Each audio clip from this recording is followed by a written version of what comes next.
Hi, everyone. Thank you so much for joining us tonight for Chapter 3 of Pull Me Out of This, our speaker series by Sam. For those of you who don't know, Sam is a support system for women, and we are launching in April, which we are thrilled about. The support that women receive through Sam comes in the form of specialized experts, navigators who create personalized plans, tools, and resources, and a community space where you can connect with others who might be going through something similar. And at SAM, we have been talking a lot about caregiving because this is an area where we see that women need a lot of support. So this is something that we're super passionate about. Caregiving is a role that often goes unseen and unappreciated, and a responsibility that so many of us take on, often without those tools and resources and knowledge that could make it sustainable for us. So today we have the privilege and are super grateful for our guest speaker, who is Kate Washington, who's a writer and journalist, and whose book Already Toast, Caregiving and Burnout in America, bring those untold stories and struggles to light. So a bit about Kate before we dive in. Kate Washington is the author of Already Toast, Caregiving and Burnout in America, and a frequent speaker on the systemic challenges facing family caregivers. Her writing has appeared in the New York Times, Time, HuffPost, Eater, another fun fact, she's also a food writer, and many other publications. Her second book, Watersheds, How I Changed My Life in 50 Swimming Holes, is forthcoming in 2026. So Kate, welcome, and thank you so much for being with us tonight. Thank you so much for having me. We're thrilled just to have this conversation and hear about your story, and grateful you're sharing it with us. But maybe we can start by giving everyone a little bit of context, and if you could set the stage for what life looked like before Brad's diagnosis. We should say that you were caregiving for your former husband, Brad, who did make a recovery from his cancer. But maybe you can share, what did life look like, and then kind of leading up to the diagnosis, what led to that diagnosis? Sure thing. Yeah, I was reflecting just the other day that it's been about 10 years since his diagnosis, so life looked very different. When he started to show symptoms, we had a 9-year-old and a 5-year-old. The 5-year-old was starting kindergarten, and I was very excited to be able to dive back in more to my freelance writing career. We were kind of juggling, life with 2 young kids. And on the very day she started kindergarten, and I was thinking, like, what projects am I gonna get off the ground? He came into the kitchen and put his hand on the side of his jaw and was like, I have these weird lumps. Like, do you think I should go to the doctor? And I looked at him, and he had lost like 30 pounds and was having, sweating at night and having fevers. And I was like, yeah, you should definitely go to the doctor. And I didn't really realize at the time that that was my first act as his caregiver. And we had a long road to diagnosis.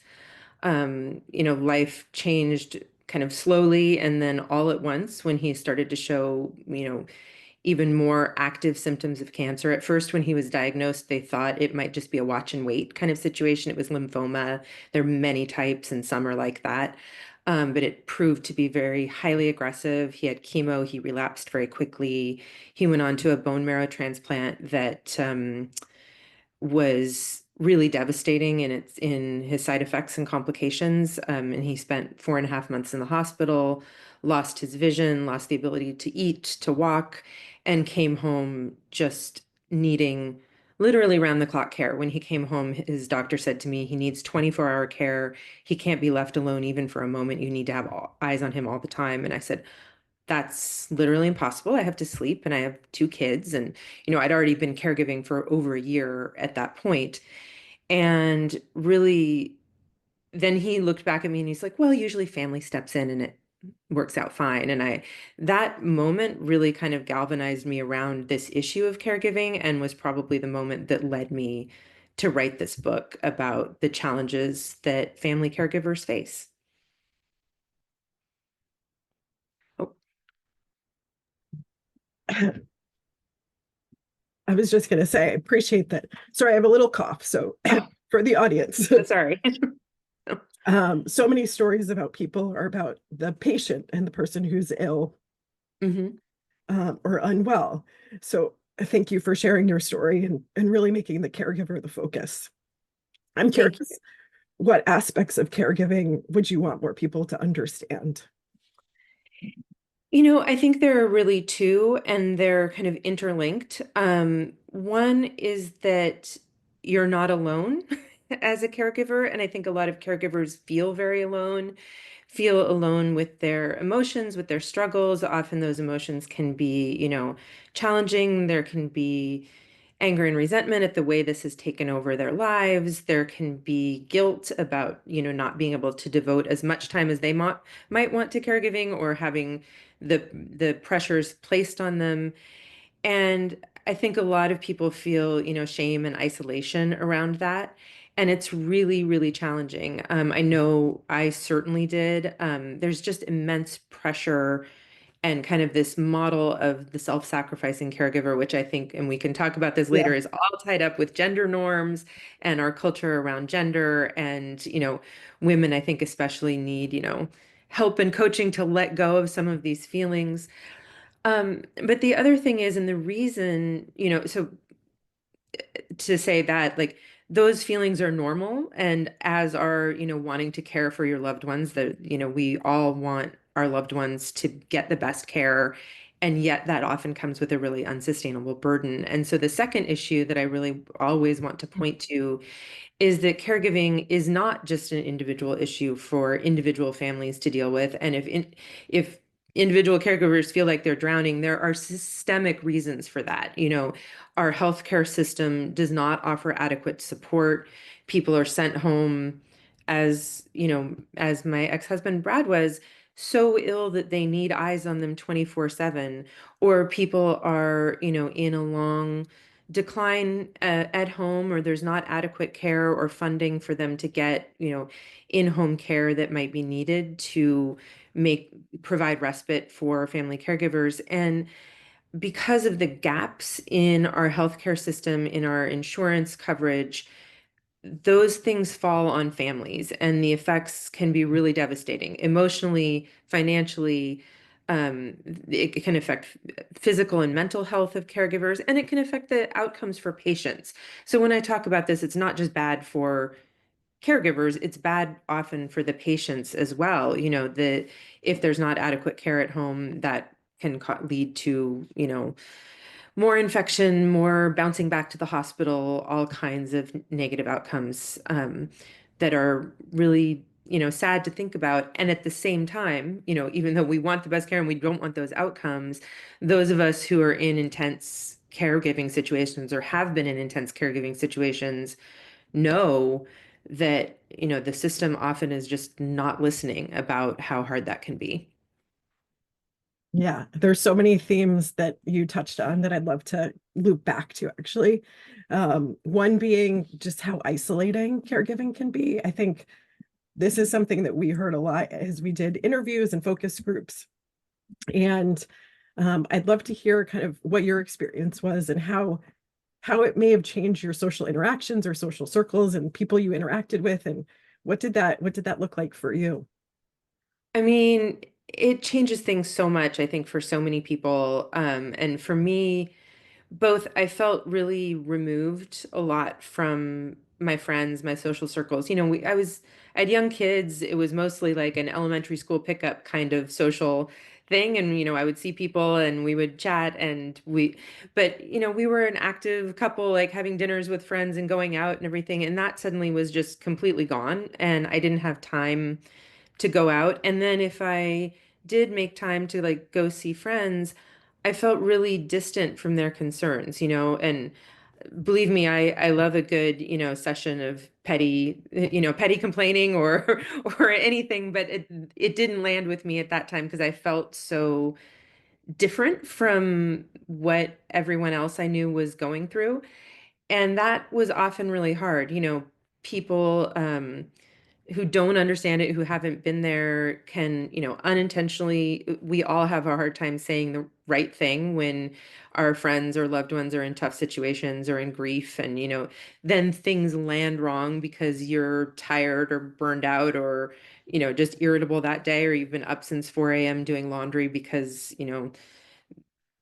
your loved one has needs that, like has gone through sets of sheets or whatever. And so some of the, day-to-day kind of hard realities of caregiving don't really fit that well at a cocktail party. So, and you don't have time to go to the cocktail party anyway. So there's that isolation. And then there's that feeling of aloneness that I spoke to earlier with the guilt of, does anybody else feel this way? And I can't tell you how many emails I got, or, when I was speaking to groups or something after the book came out, of people saying, I thought I was the only one, like I feel seen by this, because I was fairly raw about some of the things, and now I'm at a distance of, 9, 10 years from the hardest moments.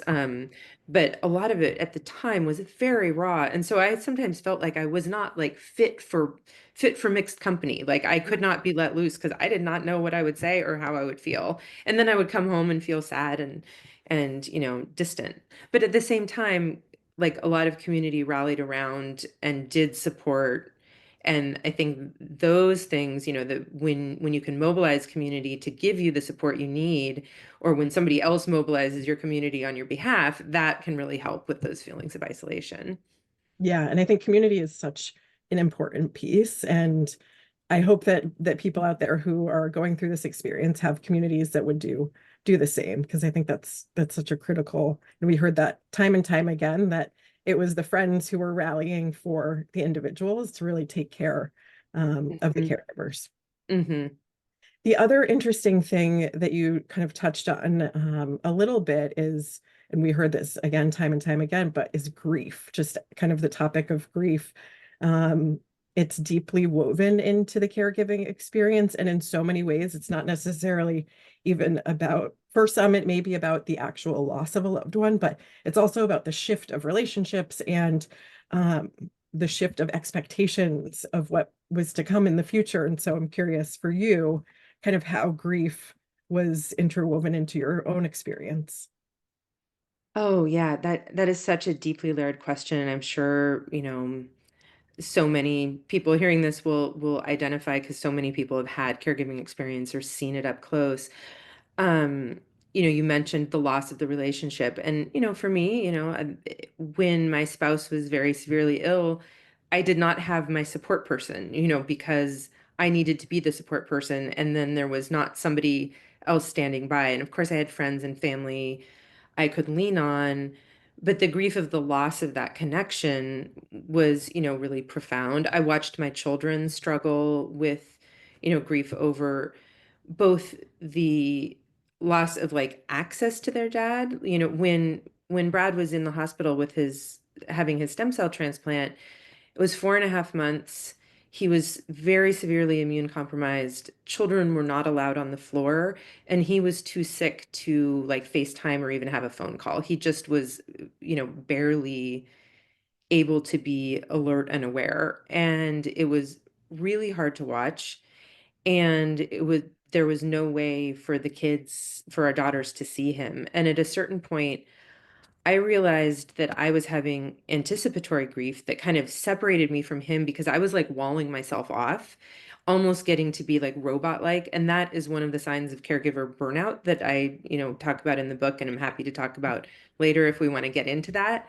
Um, because I was kind of like bracing myself and thinking like, oh, like if I'm caring too much, it's going to be so painful, because there were points where the doctor said, he had a 10% chance of pulling through.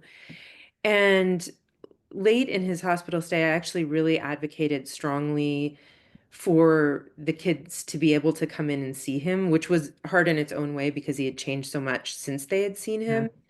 But I felt like they needed they needed to see him, and he needed to see them to have something to fight for. But it was challenging. And then, he came home from the hospital, and I thought I was burned out while he was in the hospital. I had no idea. And it was, really hard to lose the quiet, safe space of my home, which was where I Yeah. went when I came home from the hospital, because we kind of had to open a little mini hospital in our guest room and have, there were people doing like rehabilitative occupational therapy, physical therapy. We were really fortunate that his an insurance advocate found like a way to cover that so they could come to us and we didn't have to take him to all of those services. But then there was, no space to kind of like sit with my, my mixed feelings and the challenges. Um, and you mentioned that there's often grief and loss at the end of a caregiving journey. I'm fortunate and our family is fortunate that that was not the case with Brad. Even though we're now divorced, like it's very amicable and we're all still a family. It's just with a very different shape because Yeah. of the changes that took place in the marriage over the course of his illness and like the ways we each changed. So I had to reckon with, eventually, though that wasn't for a number of years, I eventually had to reckon with the grief of, the loss of the marriage and the loss of the family structure. But I'm keenly aware, and I was keenly aware in writing the book, that for a lot of people, of course, the loss comes with the death of a loved one, especially, which can be really hard after a long disease, long time of caring. And I want to point out, just for anyone who may be listening to this and going through it, that, people have found, studies have shown that the highest risk factor for caregivers, or the moment of the highest risk for like depression, anxiety, all the challenges, is not in the like most strained times of caregiving, because most people kind of like power through that. But then when loss comes or the caregiving relationship changes, Mm. it can be that moment of complicated grief, or it can be the time when the loved one is getting better. But when caregiving ends, Yeah. that role that maybe you didn't even want to take on in the first place, you've then lost that role. There's grief around that. There's depression and anxiety. There's loss of self from before.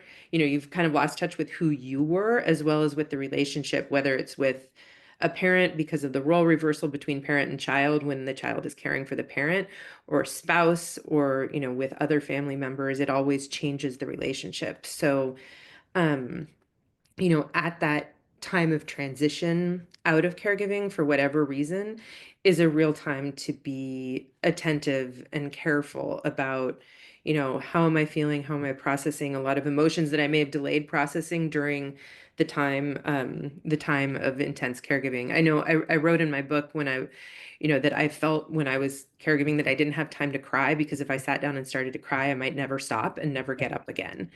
And those tears have to come sometime, and it might be years later. Yeah. There's a couple of things in what you said that I just am curious about. One is just how that grief impacted your parenting with your kids, or how the grief impacted them directly. Uh, Mhm. we can start there. The other one is a little bit of a different question, but Yeah. about that. Yeah, my daughters, as I said, when Brad was diagnosed, they were 9 and 5, so they were quite young, and we've had, and they were also at quite different stages, because a 9-year-old and a 5-year-old are really different. Yeah. And I was really kind of careful to mobilize support for them. They both had therapists, and we went to support groups, an art therapy support group for children with like cancer in the family, that a hospital social worker, hooked me up with, which was wonderful. Um, I didn't even realize until later, until some of the conversations we've had recently, because my 19-year-old is in college and my 15-year-old is in high school, and now they have a very different perspective. And, the awareness that my older daughter had, that she thought her dad was going to die, and she went on with, going to birthday parties, and, she talked to me once about a ski trip that she took with a friend when she was 10 for the friend's birthday, and feeling the whole time like she might come back and find out that her dad had died while she was gone, because it was in February of the year he had the stem cell transplant, and it was like the very worst time. And, so I was really trying to support them, talk to them. I talked frequently with their counselors about those things, but I also was really cognizant that this was their one childhood. It wasn't going to stop, and they weren't going to not be kids because their dad was sick. So I tried really hard to carve out time that was just for them. We were fortunate that my husband's parents came and stayed with us and did a lot of hospital visits, did a lot of support for us. And so, like one year for spring break, I took them to San Diego so that we could play and have some time away from feeling like sickness and cancer was dominating our lives. And I'm glad that sometimes I made that choice to just still be their mom. I actually stumbled across some voice recordings not long ago from that spring, which were really talk about the grief, like the feelings of listening to those Right. and their little voices, because they were recordings Yeah. they made for their dad when he was in the hospital. And I was like, oh my gosh, they're talking about like ordinary things. They're like, Mama's going to take us for a hike, but if it's raining, we're going to go do this. And we did this. And my little one was like, and she was talking about like, I'm a rock star and I'm going to have a tour. And she was talking like she was 10 when she was a 6-year-old. And so I look back and I think like they had some normal kid times, even in the midst of this hard time. And I really worked hard to carve out that space, but sometimes it was impossible. And so I reckon with grief with that. And they've, had their own journeys with, the grief and the challenge of thinking they might lose their dad. And, he's very stable, but he will always have after effects. And so I think they're always worried about, his health. Um, but I'm glad to say they're both really thriving today. Yeah, So that's great to hear. And how about you? I mean, you talked a lot about kind of the grief that you experienced, but I'm curious, if people are listening and are in the midst of kind of a caregiving journey, were there things that you did to help yourself, whether it was with the grief or the burnout, through that caregiving journey? yeah, I was in therapy during the caregiving, which for me was really essential. And it was just a safe space. And it was not really like deep work of like, let's excavate old wounds and heal from those. It was more like triage of like, I Yeah. just need a place to talk about this. I journaled some at the hospital, and some of those writings then became part of the book, in different form. Um, just staying in touch with friends and getting support there were all really, really important, like mobilizing community. I mean, there were a lot of ways I didn't cope with it very well, to be honest with you. Yeah. That looking back, I would hope I would do some things differently. And um, you know, and I think I did set some boundaries that I needed to set, but if I could go back and do it over again, which I really hope I never have to, Mhm. I would set more boundaries sooner, and I would ask for more help sooner, and I would have fewer mixed feelings about accepting that help. Yeah.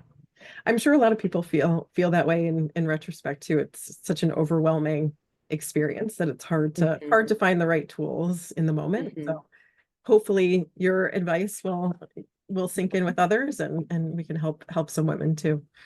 I'm curious, I know that we talked a little bit about your kind of work and research into systemic issues facing kind of caregiving in America, and would love just to hear a little bit about what you learned during that research and kind of some of your takeaways.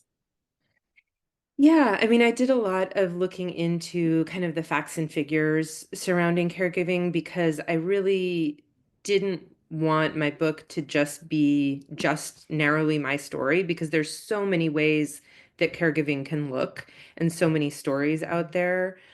Um, but at the same time, like I wanted to tell my own story, but I wanted to contextualize it and look at like the broader landscape. And AARP does a lot of research around caregiving. They're also a fantastic resource for caregivers. They have, videos on their website, they have articles about caregiving, all sorts of things.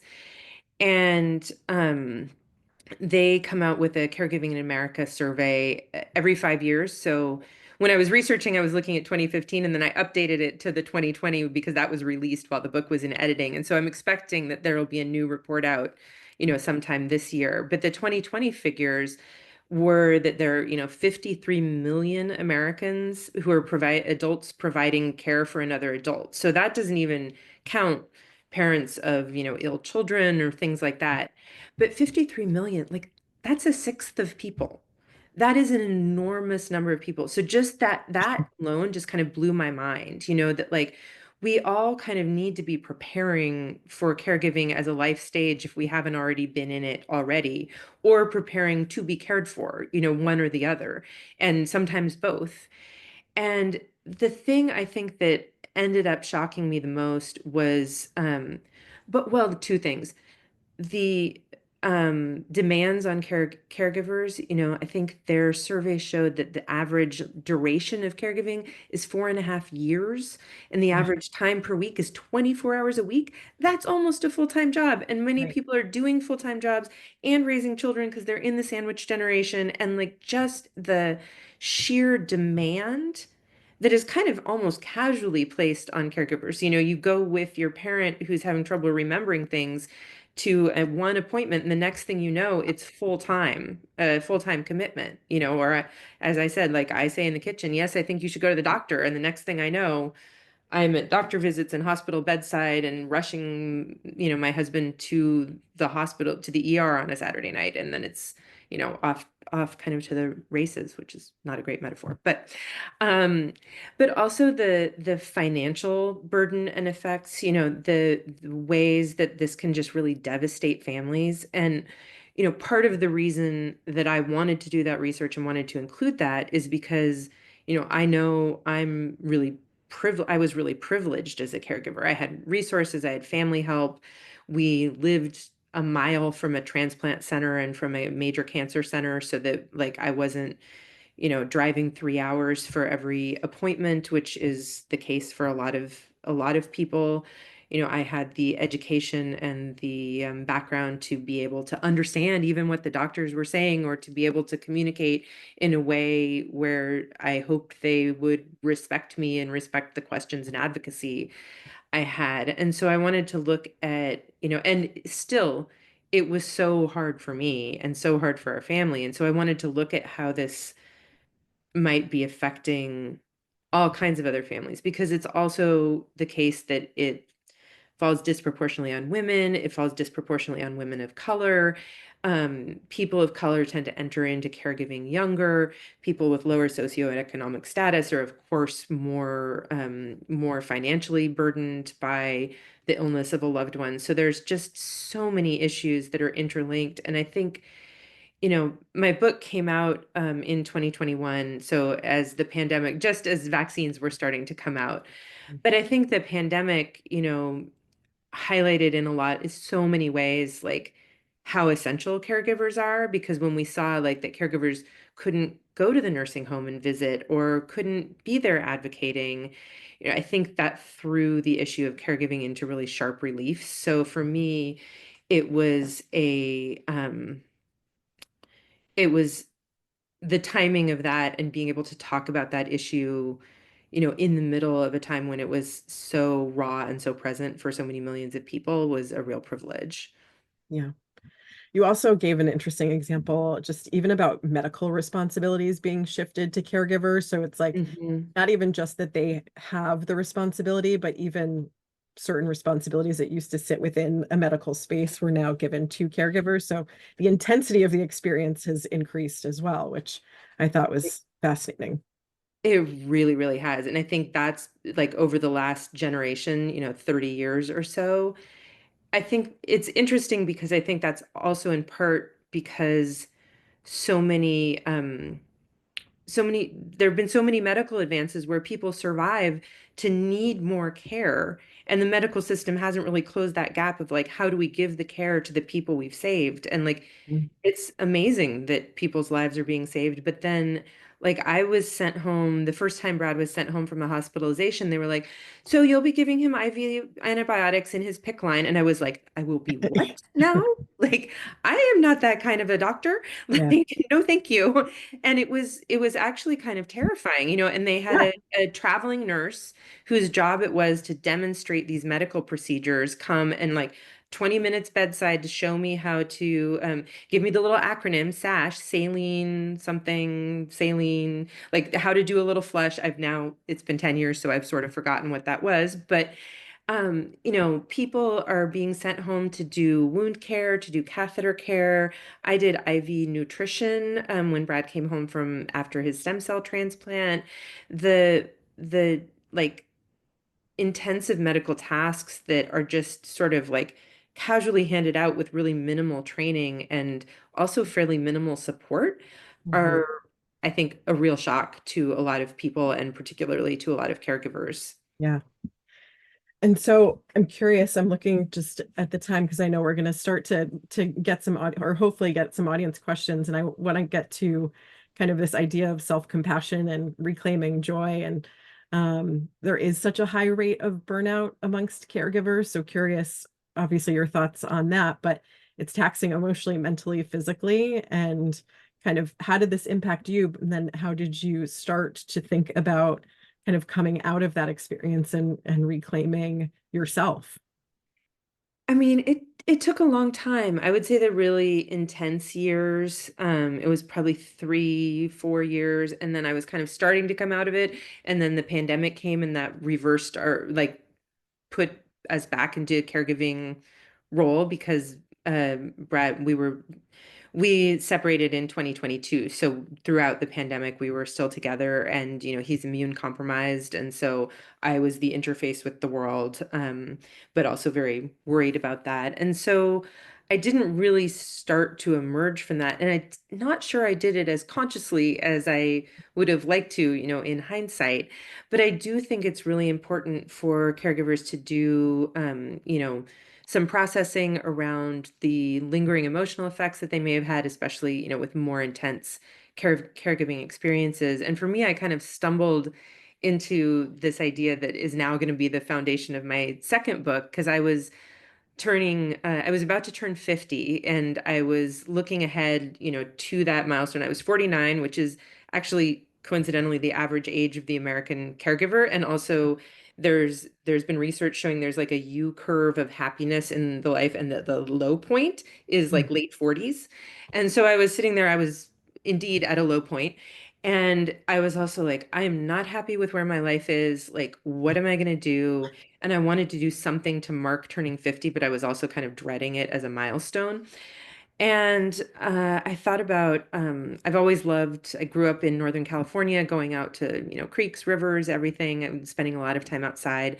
But I'd really lost touch with that over the years and didn't have time for it, especially in the years when Brad was really sick. And when he was in the hospital, he was on the eighth floor. I live in Sacramento in California, and he was on the eighth floor, and I could look out and see like the snow-capped mountains that I was like, I really want to be in those mountains. And so years later, when I was thinking about turning 50, I was like, oh, what could I do? What could be like a big thing? And I was like, I'm going to go to 50 different places to swim, like natural bodies of water, because I love that. There's nothing I love more than just swimming in a river, a lake. And so I set this goal for myself about a year and a half before I turned 50, and I kept a blog. And I was also like creatively kind of dead. I'd written the book, but I was like still tired from that and not writing, which is something I love to do. And so I kept this blog and I didn't really tell people about it. And I took pictures of all the bodies of water and so on and made it and went to like my very favorite place to swim on my 50th birthday. I like took my kids out of school and we went together and it was this like really wonderful time. And along the way, I realized like, oh, this marriage is not serving me. I have a lot more like unpacking of like old grief from like before Brad got sick, the trauma of, his illness. My mother had passed away a few years before he became ill, and she was bipolar, and that was a very difficult journey with her. And so I'd never really gotten a chance to stop and reckon with that grief. So along the way of doing that journey that was just based on like, I'm going to do something I love just for me, it kind of gave me the feeling of like, I can now do more things I love in other areas of my life that are choosing myself. And it also took me back to a feeling of childhood and freedom that I hadn't had in a really long time. So that was kind of my journey out of that. Plus, some more intensive therapy and, Yeah. some retreats and meditation and all kinds of, mobilizing a lot of different resources and friends. But I also, you mentioned self-compassion at the beginning of the question, and that's a phrase I really like to turn toward because people ask a lot about self-care. And I think for caregivers, that can be such a loaded phrase because it's like, oh, my to-do list is care, care, care, care, care, care for everyone else. And I'm down at the bottom. And it's very hard to fit that in, right? Yeah. And so I really like to think instead about two other things: community care, getting the community to care and having, relying on connections to care for each other, and self-compassion, which is, loving ourselves, forgiving ourselves, giving ourselves the like loving kindness that we may not be feeling from other people in the middle of a really difficult journey. And there's lots of great resources out there. There's a wonderful TED Talk and book about self-compassion, as a practice. And sometimes it sounds even like cheesy, of like you look in the mirror and you tell yourself, you're doing great, but it Yeah. works and it helps. And just, you know, I'm kind of a classic older daughter, to-do list maker, take care of everybody else, make sure all the things are done, all the bills are paid, all the items are crossed off the to-do list, and letting some of that go and forgiving myself for some of the places where like I hadn't done the best job, or just taking time to experience joy and to be compassionate to myself instead of pushing myself harder, Mhm. to fit into maybe a box I didn't want to fit in, was really critical for me. Yeah. And I love that you went back to things that you loved and re-explored. And there was, I think, a moment, whether in the book or you had mentioned it, where you also just found comfort in like old books that you had read in the past, or just like revisiting things that might bring you a little bit of comfort. I thought that was a nice point too. Yeah, yeah, I did. There's a whole strand in the book of looking at caregivers in fiction and in the culture, and that was came from looking back at old favorite books, including things like Little Women or Jane Eyre, and seeing like, oh, these books are full of caregivers, and I Yeah, never ever noticed. And so I wrote about that in the book. I have my other background years and years ago is I have a PhD in Victorian literature, so that let me bring that little piece of myself in. But for at first it was really just comfort reading, and then I was like, oh, this is actually there's more things to find out here. So amazing. yeah. I would love to see if there are any questions in the chat. We have one from Maura. Thank you so much for sharing about your experience. Wondering, have you done any research on grandparents who care, um, on research on grandparents who care for their grandchildren? Any resources around that Oh, as full-time caregivers? as full-time caregivers. I have not really, because I was really more focused on care for adults, with illness, or long illness, or crisis or something like that. So I wasn't really looking so much at the parental type relationship in terms of caregiving, but I think there is starting to be a lot more, recognition of the term caregiving gets used for a lot of different situations. So that hadn't been a focus of my research, but I think it's a really interesting question. Great. Next one is, how do you reclaim your life if you are a caregiver? My giving is going on 8 years now. Oh my gosh, my heart goes out to you. That is really, really hard. And I think the longer it goes on, the harder it can be. I think it's critical when you can, and it's so hard. So I hesitate to give this advice even at the same time as I'm giving it, but having boundaries around, if the relationship is difficult, setting boundaries there, if the time demand is really hard, making sure that you have some time that is for yourself to decompress. Looking into respite services.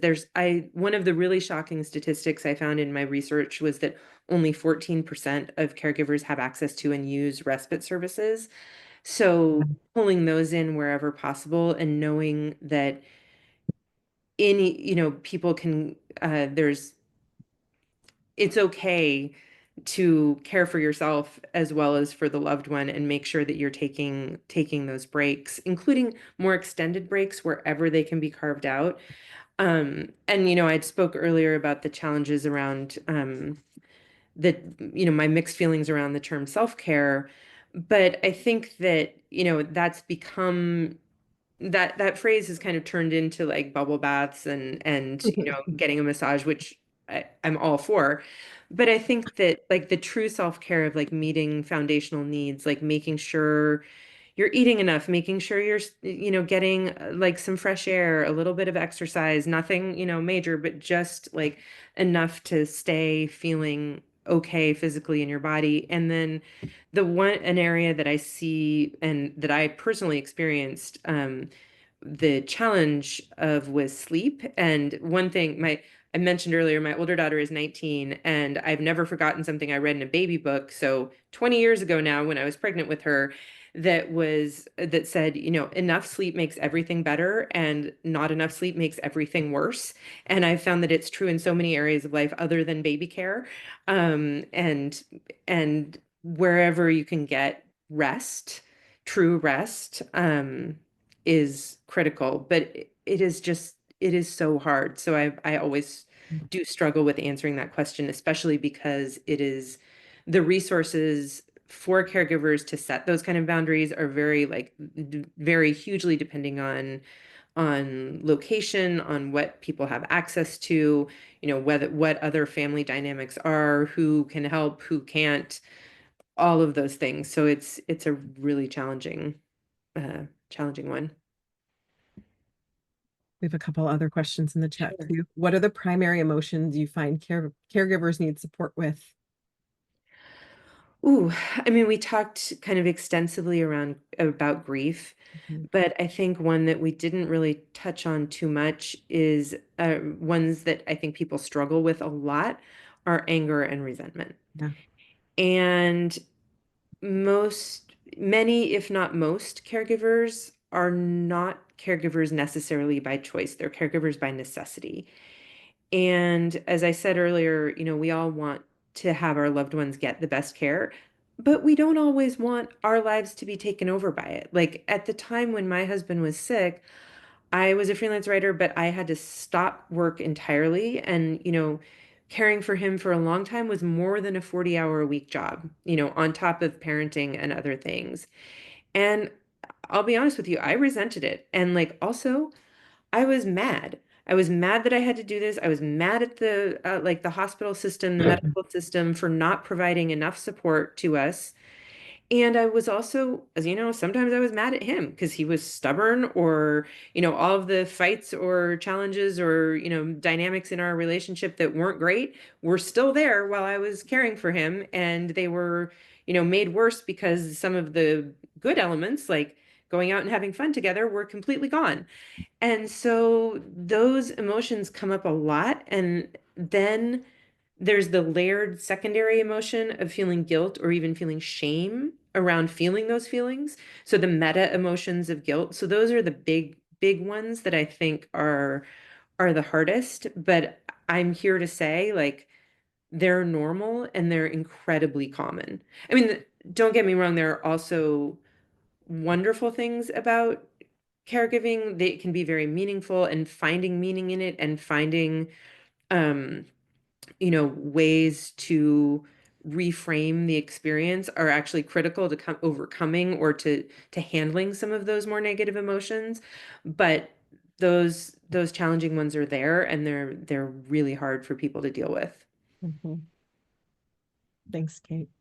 And I think the last one in here is this is interesting. What are your impressions of online peer support groups for caregivers, such as Facebook groups?